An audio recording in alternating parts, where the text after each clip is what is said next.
విడుదల చేయడం జరిగింది. అలాగే నిజామాబాద్ సిపి మేడం గారితో కూడా పోస్టర్ రిలీజ్ చేయడం జరిగింది.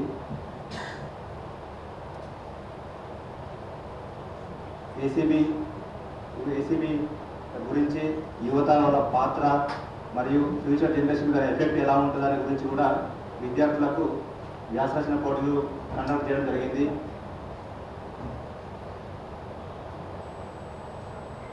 ఏసీబీ అవగాహన పబ్లిక్లో రావాలని ఒక ర్యాలీ కూడా తీయడం జరిగింది. దానికి సిపి మేడం ఓపెన్ చేయడం జరిగింది.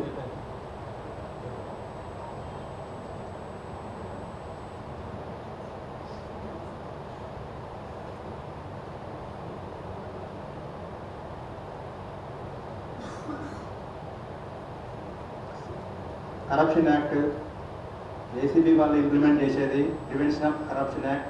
ఇందులో దీని కిందికి వస్తుందంటే పబ్లిక్ సర్వెంట్ ఎవరైనా సరే గవర్నమెంట్ నుంచి వెళ్ళి సాలరీ తీసుకునేవారు, సాలరీ కావచ్చు, అవుట్ సోర్సింగ్ కావచ్చు, ఎవరైనా సరే పొలిటికల్ లీడర్స్ కానీ గౌరవ ఒక లంచం అనగానే మనం ఒక డబ్బు అనే గురించి కాదు, కరెన్సీ ఒకటే కాదు. కాబట్టి ప్రాపర్టీస్ కొన్ని ప్రాపర్టీస్ ఇవ్వమంటారు, ఫ్లాట్స్ కానీ ఇల్లు కానీ కొంచెం అట్లా అంటారు. కొన్ని మెటీరియల్స్ కూలర్స్ కానీ ఏసీలు కానీ అట్లా సైకిల్స్, బైక్లు, మొబైల్ ఫోన్స్ ఎక్కువ వాడతారు.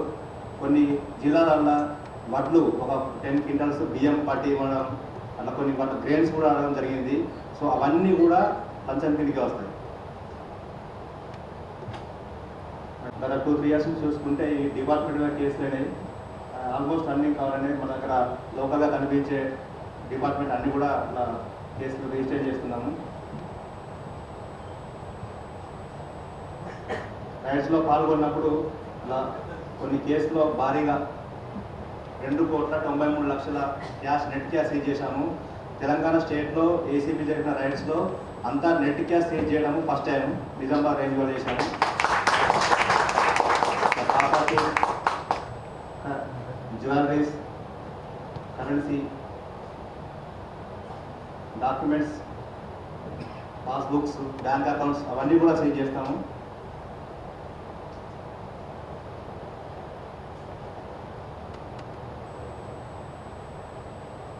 సో ఎవరైనా సరే మీకు ఏదైనా ఉంది అని మీ అవగాహన మీ వచ్చినప్పుడు మీ తెలిసినప్పుడు డైరెక్ట్గా మాకు 1064 కానీ మన డిఎస్పీ గారి మొబైల్ నెంబర్కి కానీ మెయిల్ కానీ డీజీ గారి మెయిల్ కూడా ఉంటుంది. మేమన్నీ డిస్ప్లే చేస్తాము. అక్కడ పోస్టర్ డిస్ప్లే ఉంటుంది. తర్వాత మీకు పాంప్లెట్స్ కూడా ఇస్తాము. దానికి మీరు ఎలాంటి మొహమాటం లేకుండా మీరు కాల్ చేయవచ్చు, మీకు మెయిల్ చేయవచ్చు, వాట్సాప్ అన్నీ కూడా ఫెసిలిటీస్ ఉన్నాయి. డిస్ట్రిక్ట్ జడ్జి అయినటువంటి సునీత మేడం యొక్క ఇక్కడ 3 ఇయర్స్ నుంచి పని కాకుండా ఎంతో ఒత్తిడి ఉన్నటువంటి డీజీగా సంబంధించి ఎవరు కూడా జిల్లాలో పనిచేసి వెళ్ళిపోవడం తప్ప తనదైన ముద్ర వేసుకోవడంలో మేడం మాత్రం చాకచక్యం చూపించి దాదాపుగా ఒక 36 మంది అనాథ పిల్లలకు దాదాపు 3.5 లక్షల రూపాయలు ఖర్చు పెడుతూ సంవత్సరానికి వాళ్ళ బట్టలు, బొక్స్ అన్ని ఇప్పిస్తూ ఉన్నారు. చాలా మంచి ప్రోగ్రామ్. ఒకటి గిరిరాజ్ కాలేజ్ గ్రౌండ్లో ఒకటి ఉమెన్కు వాళ్ళ సెల్ఫ్ డిఫెన్స్ ఉండాలని చెప్పేసి 11,000 మందితో ఒక ప్రోగ్రామ్ను మేడం కండక్ట్ చేశారు. అది ఇండియా బుక్స్ ఆఫ్ రికార్డ్స్లో కూడా వెళ్ళిందని తెలిసింది. మేడం గారికి కంగ్రాట్స్ తెలియజేస్తున్నాను. ఈ జిల్లా పరంగా మేడం చాలా ముందుకు వెళ్తూ ఇంత బిజీ కార్యక్రమాలు ఉన్నా కానీ ఇలాంటి కార్యక్రమాల్లో పాల్గొన్న మనందరికి కూడా ఒక ఇనిషియేటివ్గా మేడం గారు ఉంటున్నారు. ఇక్కడ యువత కానీ బయట అందరూ కూడా మేడం ఒక ఆదర్శవంతంగా తీసుకొని ముందుకు వెళ్ళాలి. మీ సొంత పనులే కాదు, ఇంకా సమాజం గురించి కూడా పాటుపడాలని చెప్పేసి మేడంను ఆదర్శంగా తీసుకోవాలని కోరుతా ఉన్నాను. అట్లాగే ఇక్కడ మనకు జగన్మోహన్ గారు డిస్ట్రిక్ట్ బార్ అసోసియేషన్, రాజా వెంకటరెడ్డి ఏసీపీ నిజామాబాద్ నా బ్యాచ్మేట్, అతను ఇద్దరు కలిసి ట్రైనింగ్ చేసి దాదాపు ఇప్పుడు 28 ఇయర్స్ మేము కలిసి పనిచేస్తా ఉన్నాం వివిధ శాఖల్లో. అక్కడ కూడా తర్వాత మేడం పద్మావతి మేడం కూడా ఇక్కడ డిస్ట్రిక్ట్ లీగల్ సర్వీస్ అథారిటీకి సెక్రటరీగా ఉన్నారు. చాలా కార్యక్రమాల్లో పాల్గొంటూ ఉన్నారు. అందరికి కూడా ధన్యవాదాలు నమస్కారాలు తెలియజేస్తున్నాను. అట్లాగే ఇక్కడ పిల్లలు కూడా చాలామంది ఈ ప్రోగ్రాంలో పాల్గొని వాళ్ళ ప్రతిభను కనపరిచారు. అట్లాగే వాళ్ళకు కూడా మేము మొమెంటోస్ ఇవ్వడం మెడల్ చేయడం మీదుగా. అట్లాగే మనకు ముఖ్యంగా మా మా మా దాంట్లో ఏసీబీలో ఎవరైతే ముందుకొచ్చి కంప్లైంట్ ఇస్తారో వాళ్ళతోనే మేము ఆ కేసునంతా కూడా ముందుకు తీసుకెళ్లాల్సి ఉంటుంది. మా దగ్గర సంవత్సరానికి 10 నుంచి 12 కేసెస్ మాత్రమే రిజిస్టర్ అవుతాయి. పోలీస్ స్టేషన్లో అయితే దాదాపు 100,000 రిజిస్టర్ అవుతాయి. కానీ ఏసీబీలో 12-15 తక్కువ కేసులు అవుతాయి. అందులో వచ్చిన కేసులకు వెళ్ళి చాలా తక్కువ కేసులు మళ్ళీ నేరం నిరూపించబడి కన్విక్షన్ దాకా తీసుకెళ్లడం జరుగుతుంది. ఆ కంప్లైంట్కి ఎంతో ఓపిక ఉంది తప్ప ఆ కేసును మనం సక్సెస్ చేయడానికి వీలు కాదు. అందులో ఇద్దరు ఇప్పుడు మన ముందుకు వస్తారు. ఇప్పుడు ఇద్దరు ఇక్కడ కంప్లైంట్ వాళ్ళు ఉన్నారు. వారికి కూడా మేడం చేతుల మీదుగా సన్మానం చేయించాలనుకుంటున్నాము. ఎందుకంటే మొదటి నుంచి దాదాపు 2008లో ఒక కేసు, 2012లో ఒక కేసు వాళ్ళు కంప్లైంట్ ఇచ్చిన ప్రకారం ఆయా అధికారులకు శిక్షలు పడేది. అంటే వాళ్ళు కంప్లీట్గా 2 years 1 year అట్లా వాళ్ళు జైల్లో ఉండాల్సిన పరిస్థితి వాళ్ళ ద్వారా జరిగింది.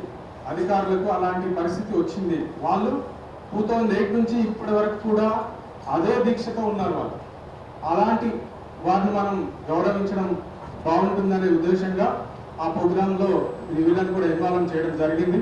కాబట్టి ప్రతి ఒక్కరు కూడా ఓపికతో ఉండి మనకు ఈ కంప్లైంట్ తీసుకొచ్చి ఇవ్వడంలో ఎవరైనా అధికారులు ఉంటారో వాళ్ళపైన చర్య తీసుకోవడానికి మాకు ఇనిషియేటివ్గా ఉంటుంది. ఎందుకంటే చాలా చోట్ల మేము చూస్తున్నాం. ఈ మధ్య నేను వచ్చిన తర్వాత దాదాపుగా ఒక 7-8 మెంబర్స్ ట్రాప్ చేయడం జరిగింది. అందులో పోలీసులు ఉన్నారు, రెవెన్యూ, మున్సిపల్ వాళ్ళందరూ కూడా ఉన్నారు. కానీ ఒక చోట చూస్తే ఒక బాధ అనిపించింది ఏంటంటే, ఒక ఆటో డ్రైవర్కు ఇల్లు పర్మిషన్ కావాలి. ఆటో డ్రైవర్ అంటే దాదాపు 10 రూపాయలు 20 రూపాయలతో మనుషుల్ని అక్కడిక్కడ అతను తిప్పుతూ ఉంటాడు. అతని దగ్గర 10,000 లంచం అడిగారు. 10,000 అంత ఇచ్చుకోగలుగుతారా? అది కూడా ఆయన ఆలోచించలేకపోతున్నాడు. ఆ అధికారి ఇవ్వాలంటే అది ఫ్రీగా ఇవ్వచ్చు, కానీ 10,000 ఇస్తే తప్ప నేను పని చేయనని చెప్పేసి అతను సతాయించడం వల్ల అతను మా దగ్గరికి వచ్చాడు. దాదాపు 10 రోజులు 20 రోజులు ఆయన చుట్టూ ఎవరైతే అడుగుతున్నారో అధికారి చుట్టూ అతన్ని మేము అబ్జర్వ్ చేయడం జరుగుతుంది. కాబట్టి అబ్జర్వేషన్లో అది నిజమని తేలింది. తర్వాత అతను ఓపికగా మాకు సహకరించాడు. అతన్ని ఎవరైతే అధికారి ఉన్నాడో అతన్ని క్రాప్ చేయడం జరిగింది. అంటే చిన్న వ్యక్తుల్ని కూడా చూడకుండా డబ్బు అడుగుతున్నారు. అది ఉచితంగా లభించే విషయాలు కూడా ప్రజలకు రావటం లేదు. అధికారులు ఏమనుకుంటున్నారంటే ఇది మా హక్కులాగా ఫీల్ అవుతున్నారు. అది హక్కు ఆయనకు కాదు, ఈ ప్రజలకు హక్కు. అది సేవ పొందడం అనేది ప్రజల హక్కు. అది మర్చిపోయి అధికారులే ఒక హక్కులాగా డబ్బులు అడుగుతున్నారు, పీడిస్తున్నారు. కనీసం వాళ్ళు బీదవాళ్ళు అనేది కూడా వాళ్ళు జాలి చూపెట్టడం లేదు.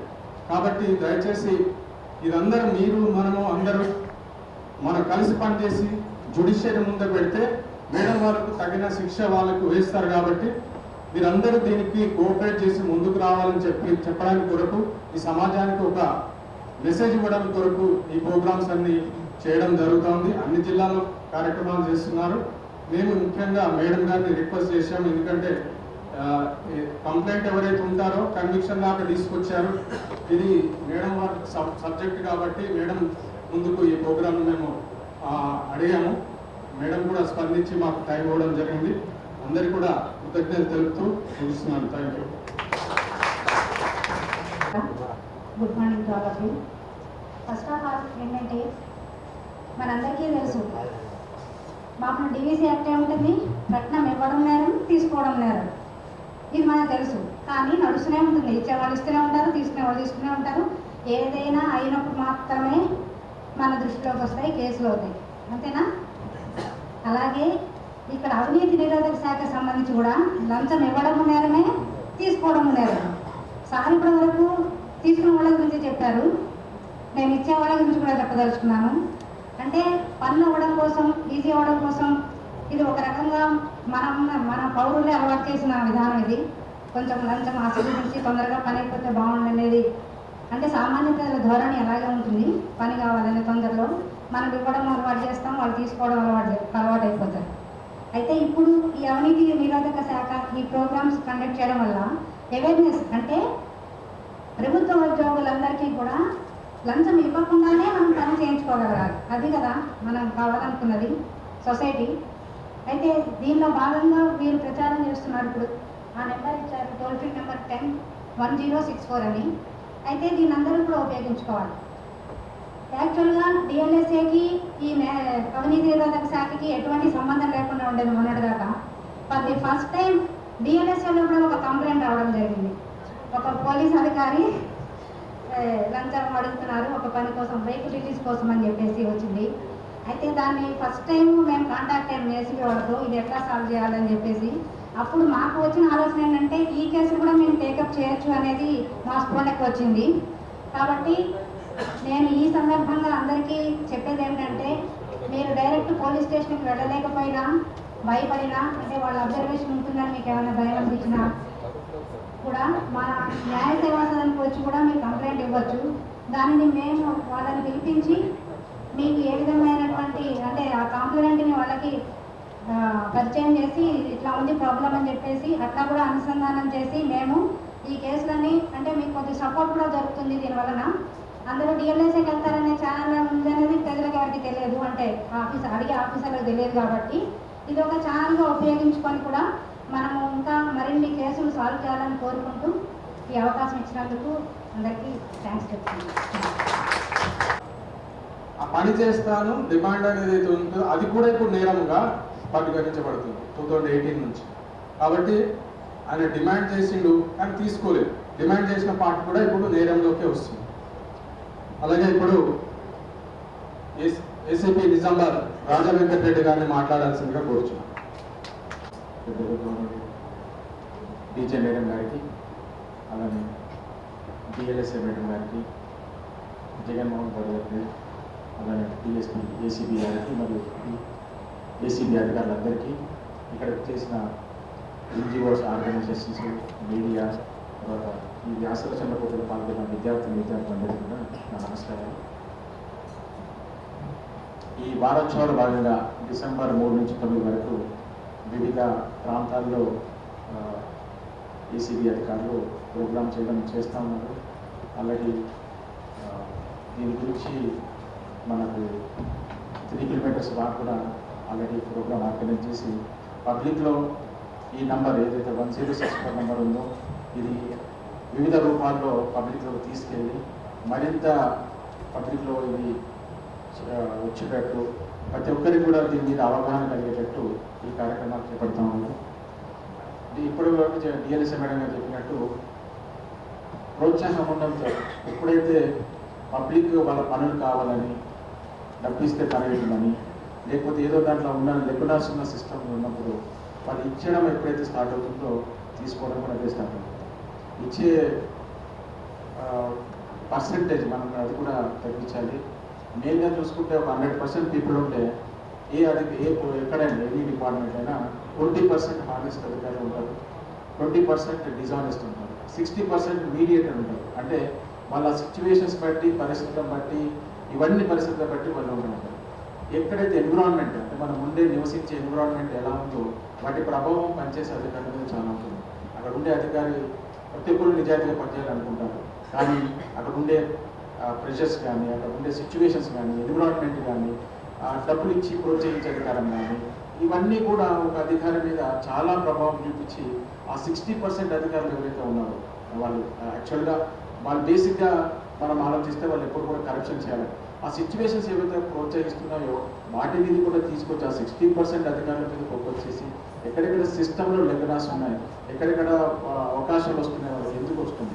మెయిన్గా వచ్చేది ఏంటంటే డిస్క్రిషనరీ పవర్స్. ఒక అధికారికి డిస్క్రిషనరీ పవర్స్ ఉన్నప్పుడే స్టార్ట్ అవుతుంది. అంటే అక్కడ బెయిల్ ఇవ్వాలా ఇవ్వద్దా, లేకపోతే ఇంకేదైనా చేయాలా చేయొద్దా అనే డిస్క్రిషనరీ పవర్స్ ఉన్నప్పుడు ఈ డిమాండ్ అనేది వస్తూ ఉంటుంది. అది 2 రూపంలో ఉంటుంది. ఇచ్చే పర్సన్ కూడా నాకు పని కావాలి, ఏదో విధంగా ఇది డిస్క్రిషన్ పవర్ ఉంది, మీరు ఇలా చేయండి అనో, లేకపోతే తీసుకునే అధికారి కూడా నాకు ఈ పవర్ ఉంది, నేను ఇది ఎక్స్క్లూడ్ చేస్తే మీరు నాకు హెల్ప్ చేయండి అనో. ఈ 2 పవర్స్ ఉన్నప్పుడు, డిస్క్రిషన్ పవర్స్ ఉన్నప్పుడు ఈ ఇష్యూస్ వస్తూ ఉన్నాయి. ఈ డిస్క్రిషన్స్ కూడా చాలా వరకు తగ్గాలి. అధికారికి ఆ డిస్క్రిషన్ పవర్స్ తగ్గితే ఒక రూల్ ప్రకారమే పోవాల్సి వచ్చినప్పుడు ఆ రూల్ కూడా క్లారిటీ ఉన్నప్పుడు ఇలాంటివి జరిగే ఛాన్సెస్ తక్కువ ఉంటాయనేది నా ఉద్దేశం. ఈ ఏసీబీ అధికారులు చాలా పెద్ద ఎత్తున ఈ కార్యక్రమాన్ని చేపడుతున్నారు. ఈ తన సమయాన్ని వెచ్చించి మేడం విజయ మేడం గారు ఈ ప్రోగ్రాంకు సమయం ఇచ్చినందుకు, ఈ విద్యార్థులు ఎవరైతే టాప్ 10 విద్యార్థులు ఈ అవగాహన గురించి వాళ్ళు వ్యాసరచన పోటీలో పాల్గొనినందుకు అందరికీ కూడా అభినందనలు తెలుపు నాకు ఈ అవకాశం ఇచ్చిన ఏసీబీ డిఎస్పీ గారికి ధన్యవాదాలు తెలుపుతున్నాను. ఈరోజు ఒక అవేర్నెస్ వారోత్సవాల సందర్భంగా ఏర్పాటు చేసిన కార్యక్రమానికి అధ్యక్షత వహిస్తున్నటువంటి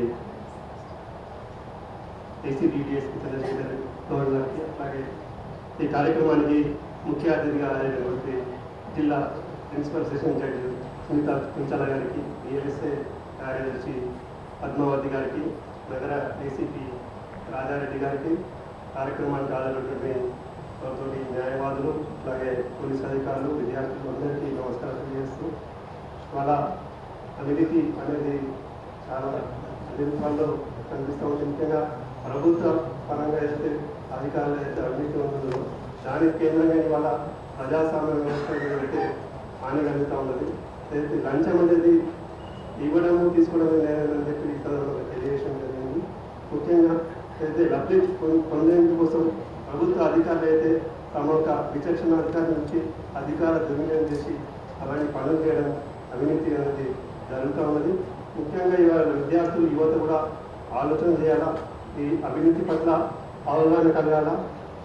మెరుగైన సమాజం కోసం ప్రజాస్వామ్య వ్యవస్థలో సామాజిక, ఆర్థిక, రాజకీయ వ్యవస్థలు ఏదైతే బలోపేతం కావాలంటే ప్రజాస్వామ్య వ్యవస్థలో అవినీతి అనేది పోవాలా.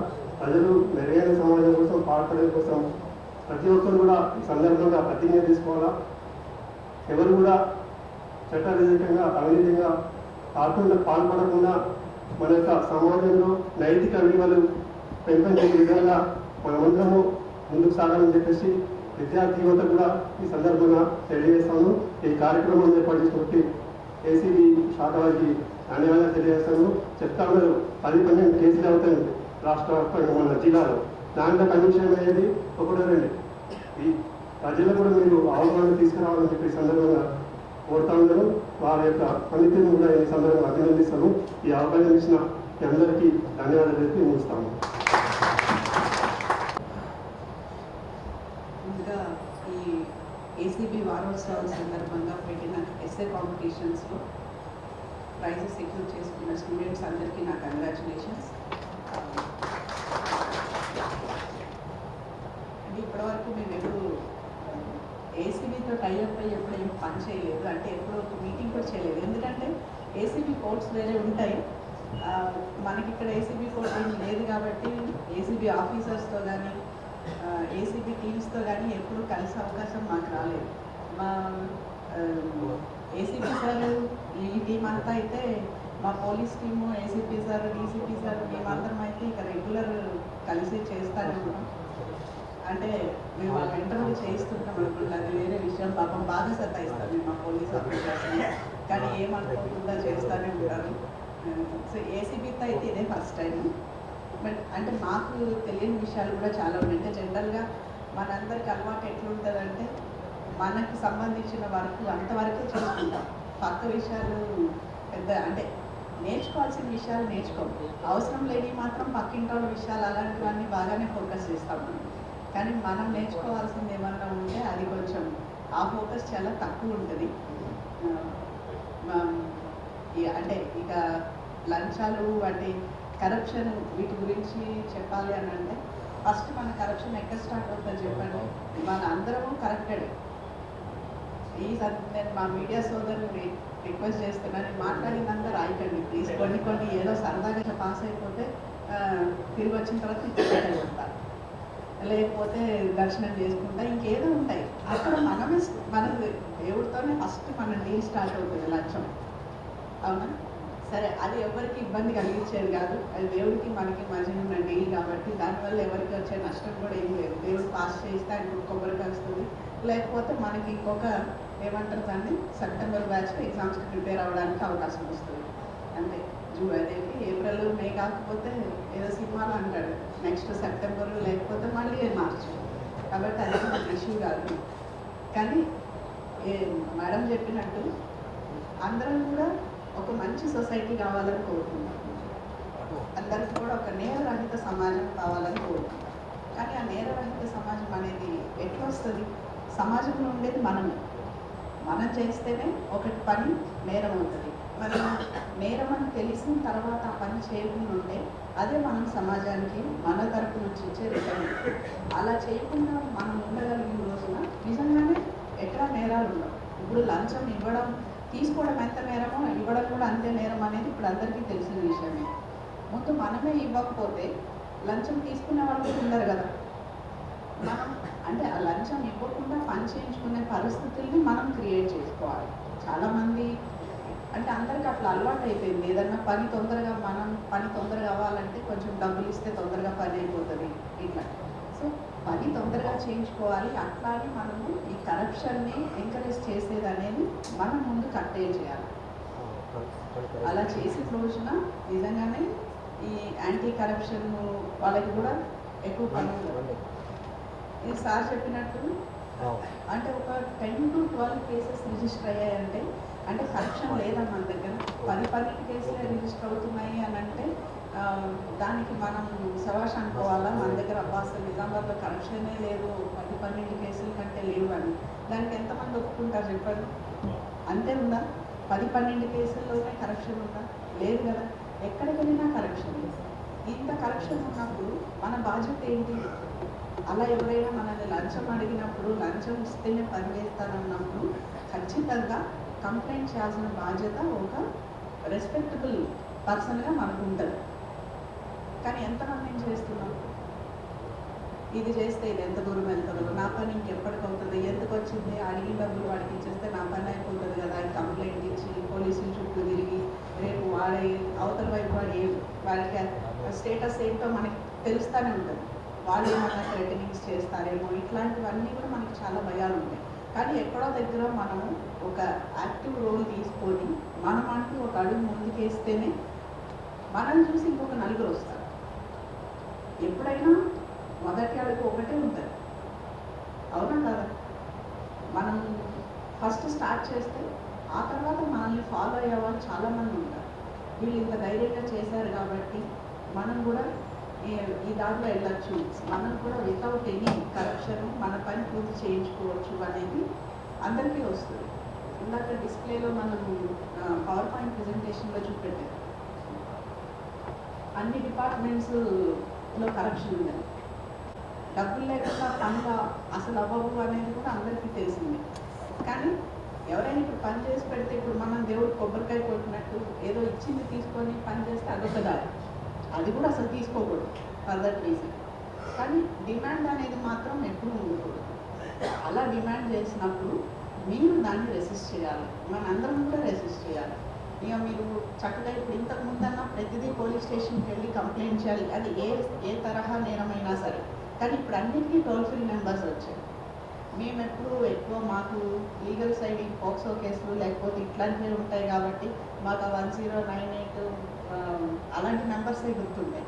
బట్ ఫస్ట్ టైం నేను కూడా 1064 చూస్తున్నాను సార్. నిజంగా నాకు కూడా 1064 గురించి తెలీదు.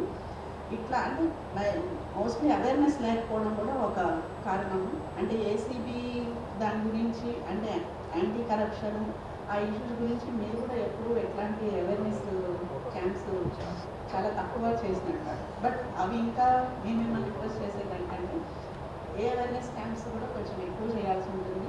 కావాలంటే మేము లీగల్ సర్వీసెస్ కూడా మేము కండక్ట్ చేసే ప్రతి క్యాంప్స్లో కూడా మేము ఇప్పుడు ఈ నెంబర్ మీరు ఏదైతే 1064 అన్నారు దీన్ని మేము కూడా ప్రొజెక్ట్ చేస్తాము. సో దట్ మా ప్రోగ్రామ్స్ అన్నింటిలో కూడా ఏసీబీ చాలామందికి ఎట్లా ప్రొసీడ్ అవ్వాలో తెలియక చాలామంది చెయ్యరు.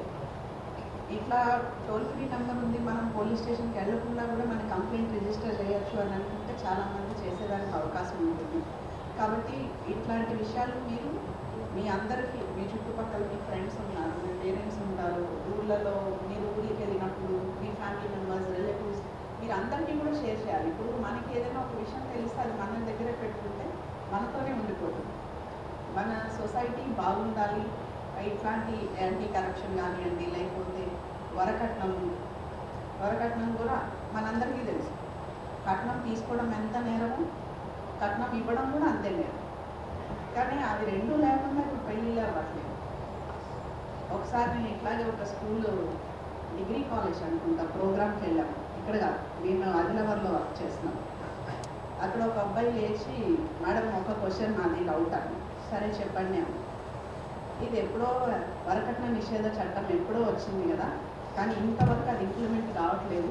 ఇంకా కట్నాలు తీసుకునే వాళ్ళు తీసుకుంటానే ఉన్నారు. వాళ్ళకి ఎవరికి కేసులు పెట్టట్లేదు, శిక్షలు పడట్లేదు. మరి ఇంకా యాక్ట్ పెట్టింది ఎందుకు అని. సరే నేను మీ అడిగిన దానికి సమాధానం చెప్తాను, దానికి ముందు నేను ఒక క్వశ్చన్ అడుగుతాను మిమ్మల్ని, దానికి మీరు కూడా సమాధానం చెప్పండి అని చెప్పాను. ఆ అబ్బాయి నేనేం క్వశ్చన్ అడిగాను, ఇక్కడ మీ అందరిని ఇక్కడ మీలో కొంతమంది ఎవరన్నా అన్మ్యారీడ్ ఉన్నారని అబ్బాయి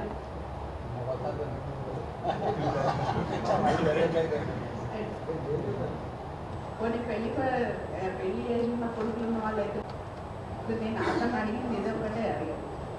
సరే మీరు ఈ ప్రశ్న అడిగారు కదా, మీలో ఎంతమంది కట్నం తీసుకోకుండా పెళ్లి చేసుకుంటారో చేతులు ఎత్తండి అని. నన్ను క్వశ్చన్ అడిగిన అబ్బాయితో సహా ఎవరు చేయట్లేదు. నాట్ ఈవెన్ సింగిల్ పర్సన్ అండి, ఒక్కళ్ళు కూడా చేయట్లేదు. నేను అదే అన్నా, మీరు ఇంకా డిగ్రీ చదువుతున్నారు, మీ ఫ్యూచర్ ప్లాన్స్ ఏంటో మీకు తెలియదు, రేపు మీకు ఉద్యోగం వస్తుందా రాదా, మీరు ఎట్లా సెటిల్ అవుతారు ఏం తెలియదు. బట్ వాటి గురించి మీకు ఏం క్లారిటీ లేదు. కానీ కట్నం తీసుకోకుండా పెళ్లి చేసుకోవద్దన్నది మాత్రం అందరికీ మంచి క్లారిటీ ఉంది. అంటే మీకు మీ ఆలోచన విధానంలోనే ఉంటుంది, రేపు పెళ్లి చేసుకుంటే కట్నం తీసుకొని చేసుకోవాలి అని. మరి మీ ఆలోచన విధానంలో మార్పు రావాలి కానీ కట్నం తీసుకుంటే తీసుకున్నాకే పెళ్లి చేసుకోవాలని మీరు అంత డిటర్మైన్డ్గా ఉన్నప్పుడు మరి ఈ చట్టాలన్నీ ఎక్కడ పనిచేస్తాయి? లేవు కదా. అదే చెప్తే ఏం మాట్లాడలేదు. అట్లాగే ఇంకొక ప్రోగ్రాంలో కూడా సేమ్ ఇట్లాగే అడిగితే చెప్పారు, మీరు ఇక్కడ చాలామంది పెద్ద మనుషులు ఉన్నారు కదా, మీరు ఎంతమంది మీ పిల్లలకి కట్నం తీసుకోకుండా పెళ్లి చేస్తారంటే అక్కడ అంటే ఎవరు చేతులు ఎత్తట్లేదు.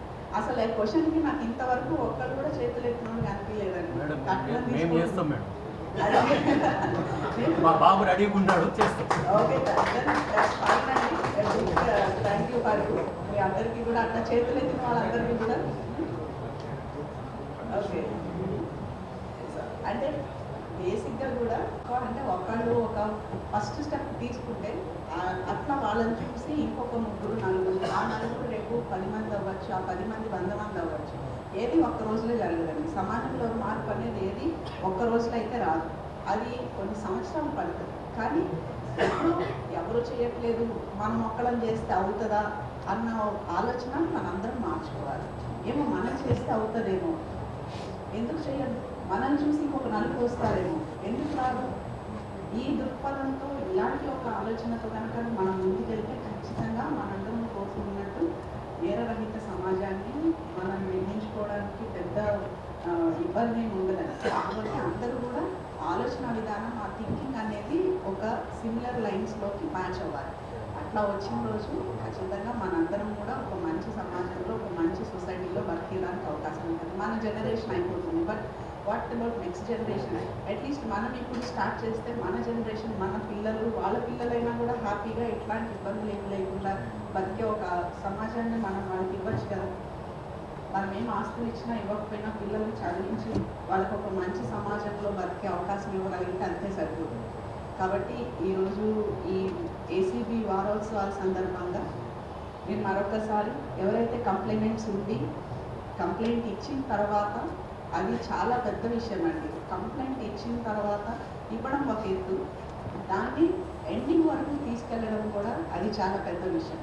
చాలామంది కంప్లైంట్ ఇస్తారు కానీ ఆ తర్వాత మేము నెంబర్ ఆఫ్ కేసెస్లో చూస్తూ ఉంటాం.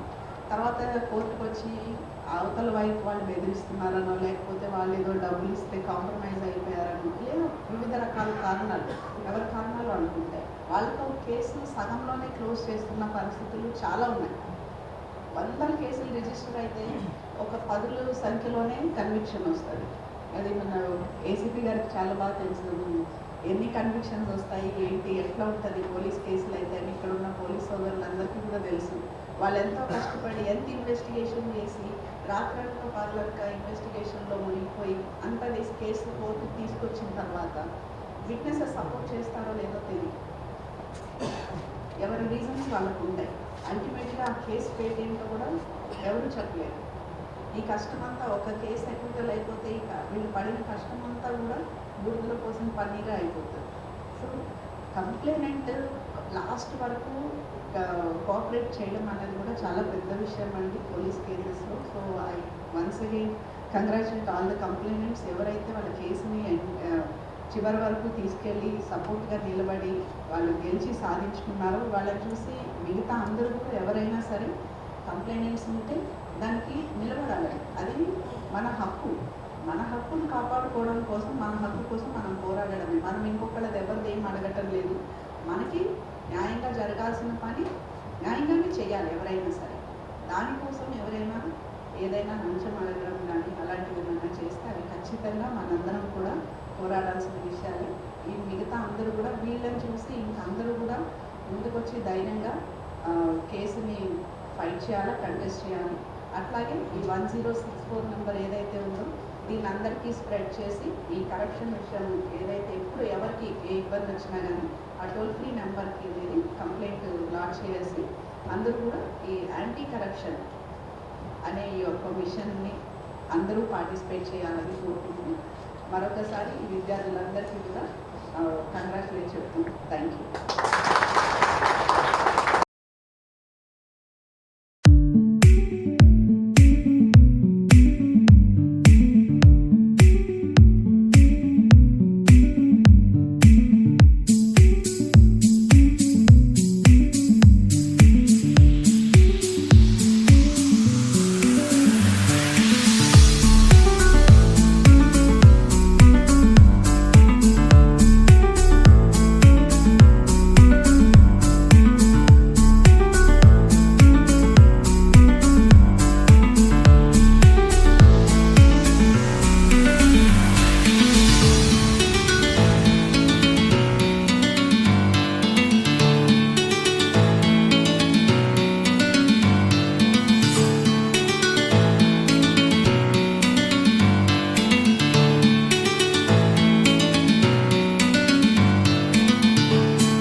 పాల్పడనని అవినీతిని నిర్మూలించడంలో భారతదేశాన్ని అవినీతి రహిత దేశంగా రూపుదిద్దడంలో నా వంతు కృషి చేస్తానని మన మాతృభూమి సాక్షిగా ప్రమాణం చేస్తున్నాను. Thank you. ఈ కార్యక్రమానికి విచ్చేసిన మన chief guest honourable principal district session judge Nizamabad Shrimati Sunitha Kunchala గారికి, మరియు మన నిజామాబాద్ సెక్రటరీ డిఎస్ఎల్ఏ శ్రీమతి పద్మావతి గారికి, మరియు Nizamabad bar association president Shri Jaganmohan గారికి, అలాగే నిజామాబాద్ టౌన్ ఏసీపీ రాజా వెంకటరెడ్డి గారికి, మరియు సభాధ్యక్షత వహించిన డిఎస్పీ ఏసీబీ నిజామాబాద్ శ్రీ శేఖర్ రెడ్డి గారికి అందరికీ కూడా పేరు పేరున ధన్యవాదాలు తెలుపుకుంటున్నాను. అలాగే ఈ కార్యక్రమం ఇచ్చేసిన స్టూడెంట్స్, టీచర్స్, మీడియా మిత్రులు, పోలీస్ ఆఫీసర్స్, ప్రతి ఒక్కరికి కూడా అందరికీ పేరు పేరున ధన్యవాదాలు తెలియజేసుకుంటూ ఈ కార్యక్రమాన్ని ఇద్దరితో ముగిస్తున్నాం.